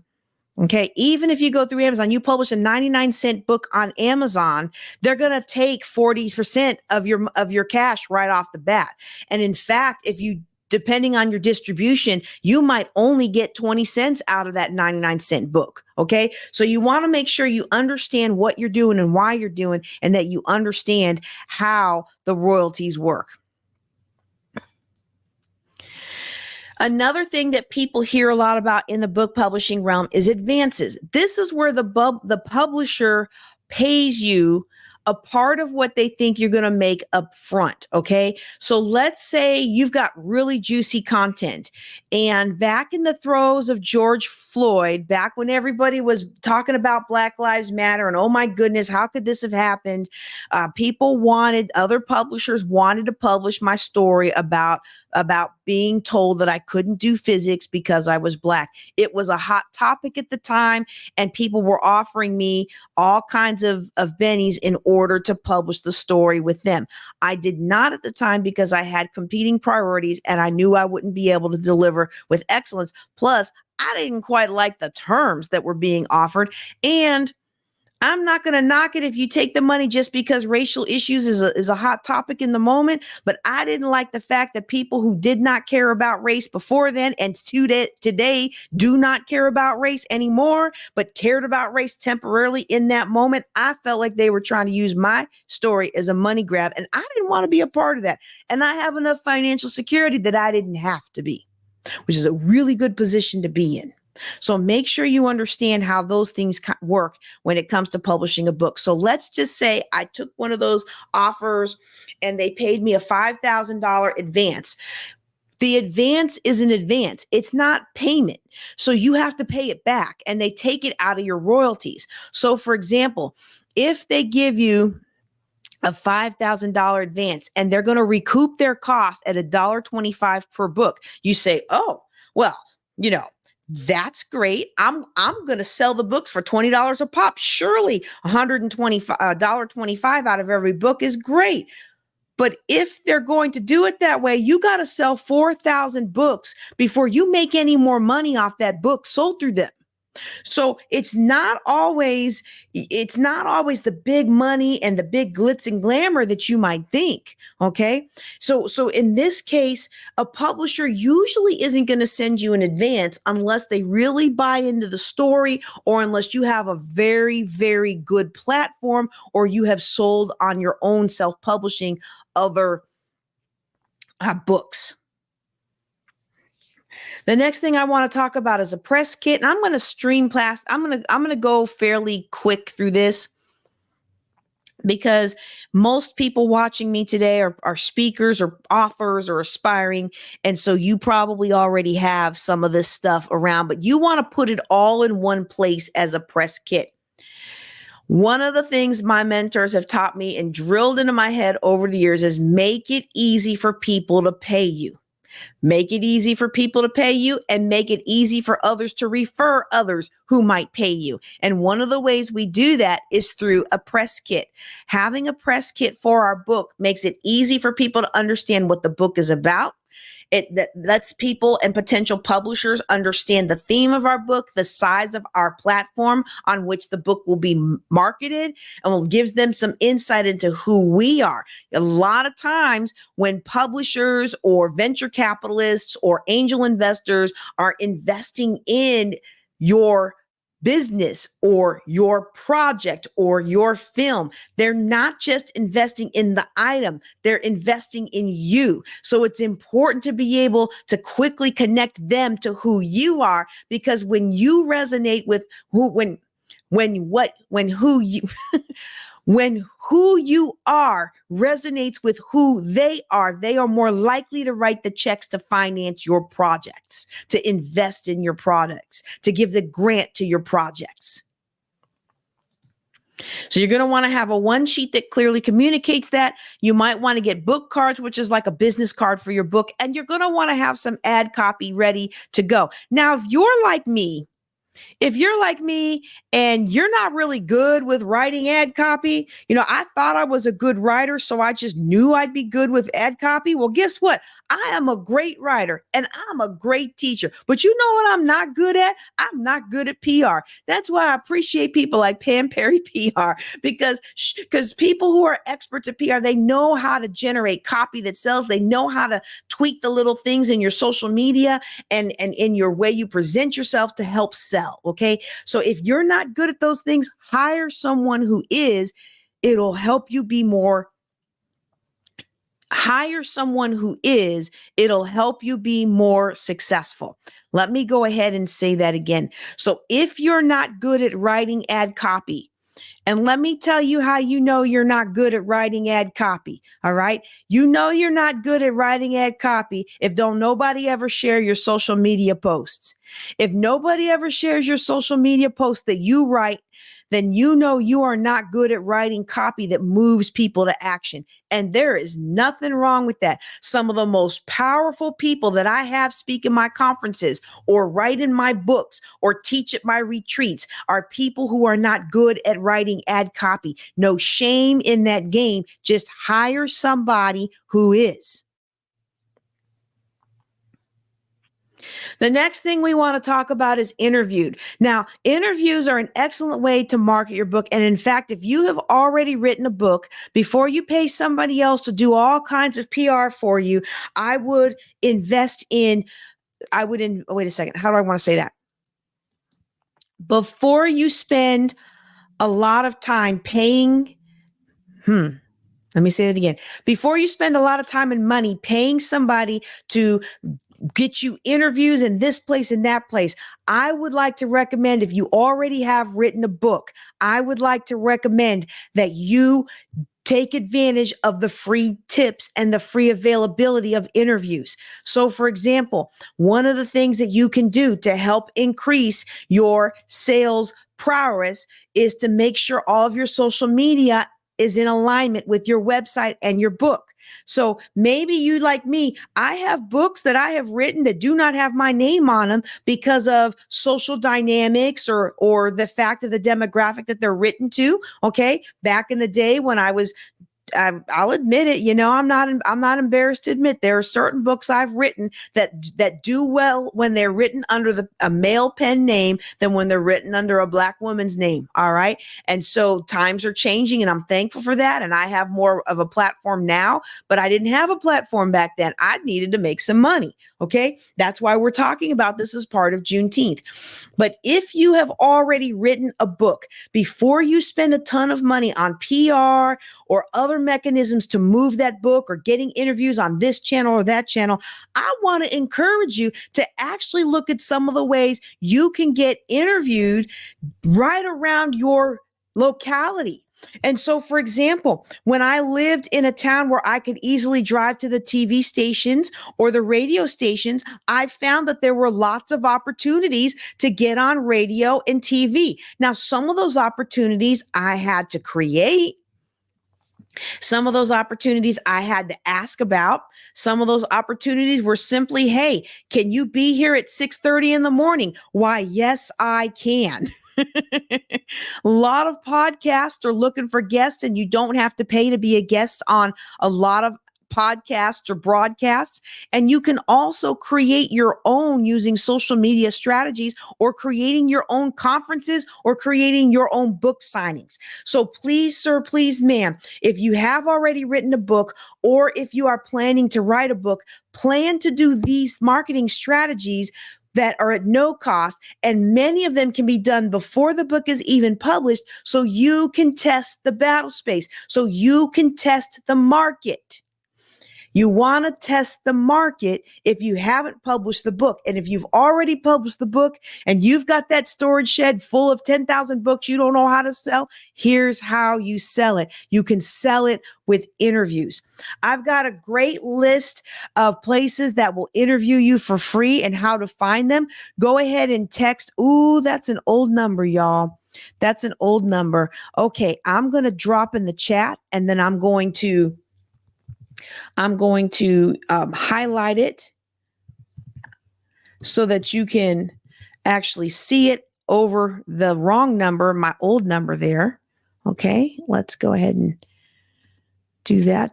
Oh, that doesn't cover it up. Okay, well, the right number is 254-454 HOPE. I guess I better update the slides. You know what? We have so few people on today. If you'll just indulge me for a second, I want to go ahead and update that slide real quick, because I don't want to forget the next time I teach that class. Okay. All right. There we go. Let's go back to the broadcast. There we go. There's the right slide. Okay, so let me just see if I can, I hope you guys can see that. Let me take this comment down. So, so if you want to, I think I've said that a couple times, but just because I lost track of where I was, let me go ahead and just say that again. If you are planning on publishing a book, plan to build some of these interview strategies in. And if you're one of those people that already has that storage room full of 10,000 books that you don't know how you're going to sell, then you take advantage of these marketing strategies to get yourself interviewed at no cost before you spend big money with somebody else trying to get you here and there and get those interviews. Because you're going to move a lot of books just from going into these strategies, getting on radio, getting on TV, getting on podcasts. And a lot of these, like, I've never had to pay to be on any of these. Okay.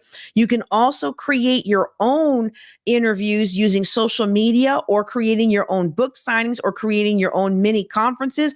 Or sometimes, like one time, I had an author showcase for our Healing My Sister's book that was supposed to be an author showcase at some venue. I forget where it was, but the venue flooded because, you know, tornadoes in Louisiana. The venue flooded, and I had to figure out what to do about this showcase. We ended up taking a booth at a trade show and holding the showcase in the middle of this trade show. It worked so well that we continued to do it year after year. So always look always be on the lookout for opportunities like that to create your own marketing. And then once you've generated some cash, then you can look into the pay for play activities. Now, if you would like to get my list of places you can get interviewed without having to pay for it, go ahead and text podcast to 254-454 HOPE. That's 254-454 HOPE. That's my number. It goes directly to this phone. And when I get done teaching tonight, I will send you that list of places you can get interviewed for free. All right. Now, one of the things that I mentioned in being interviewed for free is creating your own. And one of the things I highly encourage authors to create is book signings. I share this with you because I did not know back in the day that you can actually create your own book signings. Okay. So you can create your own book signings, and you can get creative about hosting book signings in different places. And all you have to do is ask. So if you know of a place that allows authors to set up, they might charge you a vendor fee, but you set up a vendor fee. I have sold books at many a trade show. Okay. I have sold books at many a trade show and done book signings there. I've done book signings at speaking events. I've done book signings at my own conferences. And honestly, y'all, I created my own conferences. We are about to have our 10th annual Building Wealth Together conference, which is being rebranded with the new website brand of the new podcast branding, Ladies of Wealth. Let me say that again. We are about to have our 10th annual Building Wealth Together conference, which is being rebranded the Ladies of Wealth Conference in conjunction with our new podcast name. Well, I started that conference simply because no one would let me on their stage. And the advice that I received when I got my Dave Ramsey coach program, they used to call it a certification. It's not a certification anymore, but Chris Hogan and Les Now and some of Dave's former staff, they sat down and taught me that here's what you need to do. Get yourself a radio show, get yourself a keynotes, write yourself a book. Find, and I would email them, hey, does Dave Ramsey or Lampo Group have this? And they'd be like, no, I'm going to write it. Funny thing is then they would turn around and create one, but I wrote it first. So I would market that thing like crazy to create my own opportunities. And you can do that with book signings. So what you can do is if you can go into an establishment, it doesn't have to be a bookstore. You can go outside of a shopping mall. You can go inside a shopping mall. One time, I was able to rent space in the shopping mall and actually created an entire expo. So I would have a place to expo my writing. You can go into other establishments or even bookstores. Bookstores is always great because people who are in bookstores came to buy books and they like to read. But it doesn't have to be a bookstore. But what it does have to have is it has to have some basic elements. When you go in to ask to do a book signing, you're going to want to make sure that you have a print copy of the book ready so they can see that you are on your business, because too many authors are like, well, I'm about to publish this. It's on its way. It's being edited. And I'm bad for that, y'all. Something's being edited and then I forget to respond to the editor. Or it's being edited by me and I get excited about a new project. I know none of y'all have ever done that. So you want to make sure you already have the book ready, or you have a firm date that book's going to be in hand. You want to have your one sheet and other promo items. And if possible, you want to make something interactive. People today like interactive workshop-y kinds of things. Those will get you into more spaces that are like conferences and other events than just a book signing. Okay. Also make the book signing about the community. And what I mean by this is if I make the book signing about the community, I am more likely to get support from the community. So for example, when we do our Healing My Sister's book signing in whatever city we're in, we find a charity that supports survivors of domestic violence, and we give them a proceed of the sales of the book. The rest of the proceeds of the sales of the book go to fund domestic violence support where I live, or the places that I've lived and built relationship with. But a significant chunk of the portion of each town's book signing for that book go towards a local agency. And then we present them with a check.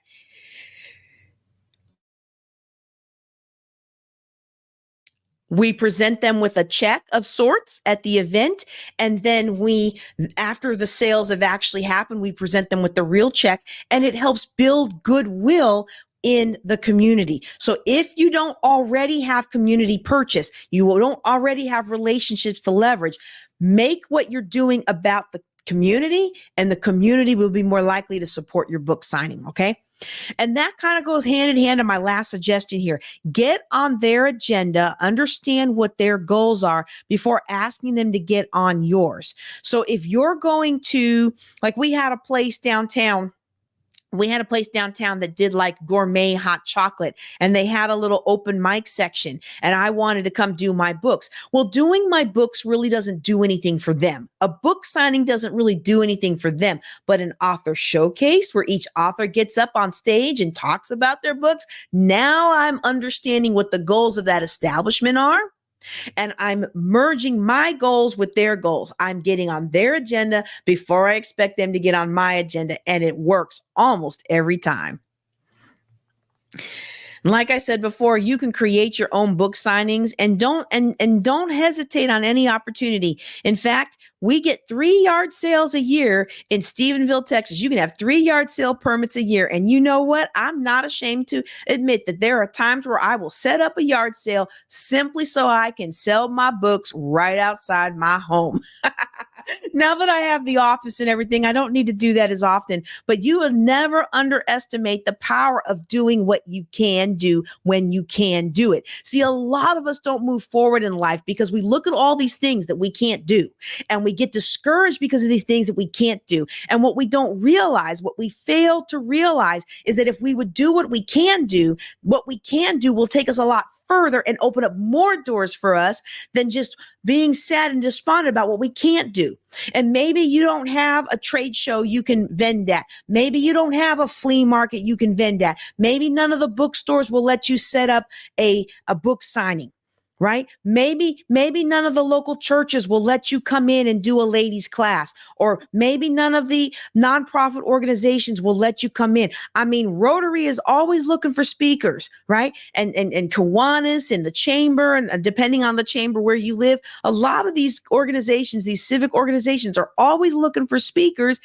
And maybe you don't sell anything there, but maybe you can hand out your book card, the little business card that you make for your book. Okay. So always be on the lookout for opportunities, and don't be afraid to leverage what you can do into something that you can't do. Maybe you can't find a way to get a book signing at a bookstore, but you can get to speak at a Rotary. And when you go speak at the Rotary, someone was going to resonate with your story, and then they're going to book you to come into their organization, or they're going to open the door for you to have a book signing. It's the way the world works. Always do what you can do and let everything else fall into place.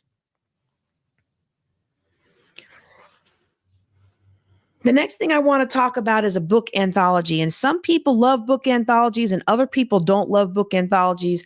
Now, y'all, I've talked to you a little bit about some of the book anthologies that I've had. I've written 13 books that I've written. And some of them, like this Think and Grow Rich, is a study guide for what somebody else already wrote, right? But some of these other ones, these are my books, okay? These are my books that I've written. And so you might say, well, JJ Conway, why would you ever be in a book anthology? Well, let me tell you, there are still times today that I will be in a book anthology, even though I've written several books, because being in the book anthology allows me to connect with the other authors, or it allows me to quote unquote,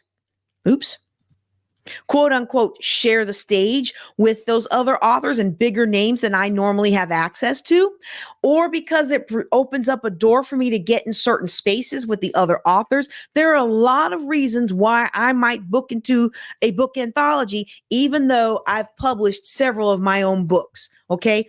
And so let me talk a little bit about what is an anthology and why you want to be in it. Okay.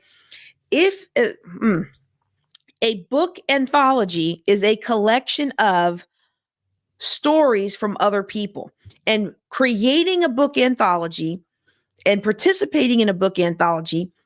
Let me say that again. Participating in a book anthology is an excellent way to get started in writing. You know, you've got a story, you know, you've got talent, you know, you've got something to say, you know, the world needs to hear it, but you're just not sure how to get that message out.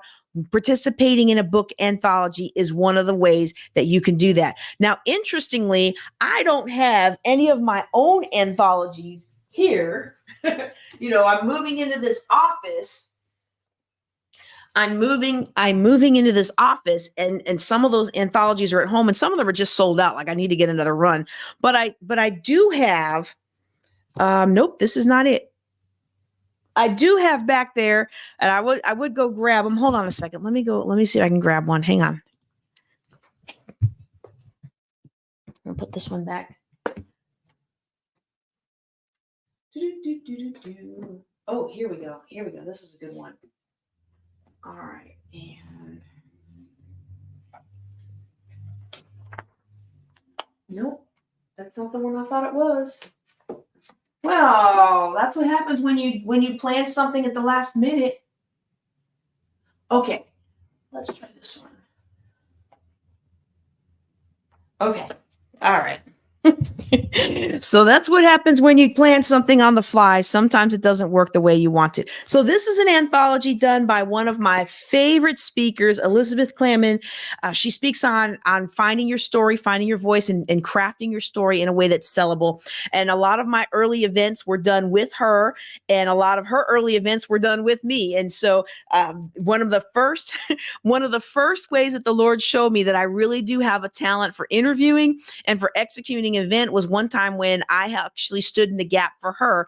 I forget what it was that she couldn't interview people for one of her events, but I was able to stand in the gap, and including one where I couldn't find a place to record. So I actually found a cornfield in my travels, and I just parked there until it was time for the interview. And I interviewed that person with the cornfields behind me. It was one of the best interviews I've ever done. But she puts together anthologies on occasion, and this one's called Fiercely Faithful. And so what an anthology is it's basically a collection of people's chapters that they put together. So what you see inside here, I'm not in this one, I don't think. I don't remember if I am or not. I'm in some of her others, but you see that each person has their own chapter, okay? Each person has their own chapter in this book collection. And that is considered an anthology. It's a collection of varied writings all along one topic. And so the anthology is a very powerful strategy if you've never written a book before, or if you don't understand how to publish a book and you want to move forward in your business, but you don't have time to learn the book publishing business. This is a great way to learn the book publishing business. When you publish in an anthology, there are ways to maximize it. So like, for example, those of you who were on with me earlier today, we did an author showcase for those who participated in my Juneteenth Legacy Anthology. And so that Juneteenth Legacy Anthology, one of the ways that those speakers leverage it is to come onto the showcase, talk about their chapter, and then they get to be highlighted. They get that video content to use in their marketing, and it exposes their work to a greater audience through the broadcast. So you definitely, if you participate in an anthology, you don't want to just participate by sending in your things, but you want to make sure that you market your chapter. Okay, you want to make sure that you market your chapter, market your chapter, market your chapter. Now, please don't do what some people did. I used to run the Black Queens Matter book club, and for like 2 years, once a month, I would interview Black authors, Black women authors, and invariably someone would sneak in who was an anthology author of a chapter, but they weren't the author on the front of the book, okay? If you're not the author on the front of the book, it is okay to not be the author on the front of the book, but please don't front like you're the author on the front of the book. Now, if you want to become the author on the front of the book, several reputable anthology programs like the one we do for Juneteenth Legacy, Voices of Legacy, will give you the opportunity to upgrade into a special run that allows you to put your name on the front cover as a co-author with me, which means that you get a special edition of the book with your details on the front. And so when you go to sell that book, it's your book. It's got your name on it. And so for me, that's a very, very valuable tool. And I still remember the first time that I had access to something like that. It was through the Women Speakers Association, and they were charging a very hefty price for their book compilation. And I was really nervous about going into paying so much money when I had already, at that time, I think I had written 7 books at that time, but I just felt led by the Spirit to do it. And I'm one of those people that even if it costs money or even if it's uncomfortable, if I feel led to do it, I'm going to do it. Well, imagine my surprise when that book came out and it had my name on the cover as a co-author. And so now I understood why they charge so much, because they got to produce a special run of those books. They've got the main book, but they got to produce a special run for each author who bought into that package. And so you can do that as well with an anthology. Many anthologies won't do that because because it takes a lot of extra time and effort and expense. So if you find one like our Juneteenth Legacy, Voices of Legacy, that will allow you to be a co-author, I encourage you to take advantage of that opportunity. All right. Another thing that I will recommend when it comes to leveraging, another thing I'll recommend when it comes to maximizing an anthology is to really connect with and, in a sense, find an area where you can lead fellow authors. Okay. Maybe you are going to be the one that creates a book showcase or a book signing. We had one anthology I participated in. One of the fellow authors created a book highlight with her chamber. Her chamber did a book thing every quarter, and she allowed us, I forget what they called it, like a book study. It wasn't really a study because we spoke. Like it was a highlight, it was a feature, but she put that together. Some other people will find themselves taking notes during the anthology speaker meetings, and others will still put together mini events, pop-up events in different towns, and they will become that leader.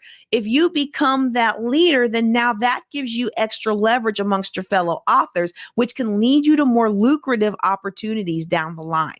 Okay.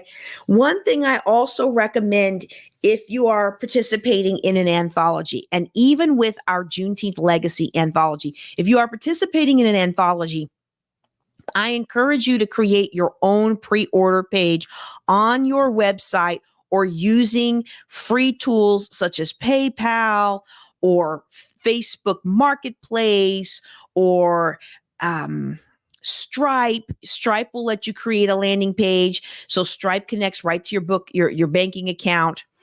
Stripe connects right to your banking account. It'll allow you to create a little checkout form page. It won't be fancy. It won't be all those things, but it'll be there. Square will allow you to create a checkout page for your book. You want to pre-order as much as possible. So even in an anthology, generally speaking, unless you get the upgrade to share your name on the cover with whoever's putting that anthology together, and most don't offer that like we do. Even if you do that, the main anthology that gets launched on launch day and gets sold on Amazon for 99 cents or whatever it is, so that you can hit that #1 bestseller status, that anthology is not going to have your signature on it. It's not going to have your autograph on it.